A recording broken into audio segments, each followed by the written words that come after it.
Hi!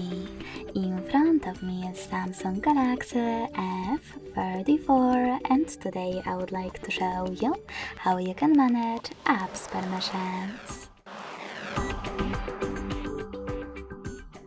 Begin by going into Devices Settings and scrolling down to access Security and Privacy. Following that, you need to scroll down again and tap on Privacy section. Now click on Permission Manager and select one of your device's options that you wish to manage, like camera.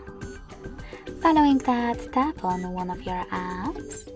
I will go with Chrome from Not Allowed section and apply the best option for you.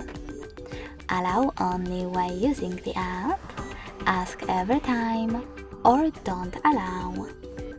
I want to set up the first one, so when I click and go back, I can see that Chrome just gained access to my device's camera if I'm using this browser.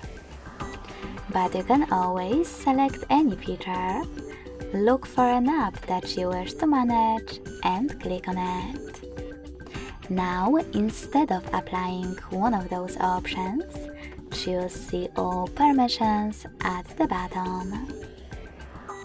Then manage all of those only for chosen app from here. Thanks so much for watching. If you enjoyed this video, don't forget to leave a like, comment, and subscribe. Bye!